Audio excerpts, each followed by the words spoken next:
আপনারা যা বলবেন আমরা তাই করব। কোন নেতার টাইম থাকবে না। সিদ্ধান্ত আসবে সাধারণ শিক্ষার্থীদের কাছ থেকে। এখানে অন্য কারো কোনো কথা চলবে না। দাবি সাধারণ শিক্ষার্থীদের, অতএব দাবি সাধারণ শিক্ষার্থীরাই বাস্তবায়ন করবে। আগামী 24 ঘন্টার মধ্যে যদি 35 দাবিটি বাস্তবায়ন না করা হয়, আগামীকাল থেকে এই অবস্থান চলবে ইনশাল্লাহ। আমরা চাই বৈষম্য বিরোধী ছাত্র আন্দোলনে কেউ আসুক এবং কালকে সমাধান করুক। যদি না করে তাহলে আমরা এর সাথে কঠোর অবস্থানে যাব। আমাদের এখানে টিম আসার কথা ছিল, স্যারের মিটিং শেষে আসে নাই এবং দেরি করছিলেন।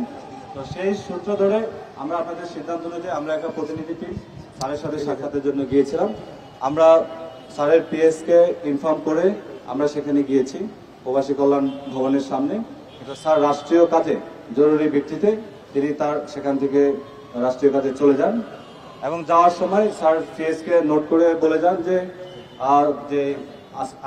আজ থেকে আগামী 7 থেকে 10 দিনের মধ্যে একটি বৈষম্যহীন কমিশন গঠন করবেন। সেই কমিশনে প্রথম গুরুত্ব দিয়ে প্রথম থেকে সবচেয়ে গুরুত্বপূর্ণ যে ব্যাপারটি থাকবে সেটা হলো আমাদের যে যৌক্তিক দাবিটি, এই দাবিটির একটি চূড়ান্ত সিদ্ধান্ত নিয়ে আসা। এটা হচ্ছে আজকের আমাদের এখান থেকে আপনাদের যে কথা দিয়ে গেলাম সেই কথার মূল বিষয়। এখন আপনাদের কাছে একটি প্রশ্ন হচ্ছে, আপনারা কি 7 থেকে 10 দিন অপেক্ষা করতে চাচ্ছেন? আপনারা যেহেতু আচ্ছা আমি বলছি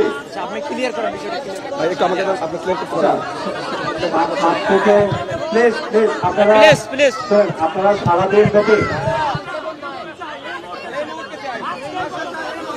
আচ্ছা আপনি আমাকে দেন, হ্যান্ডেল করতে পারবেন না মনে হচ্ছে।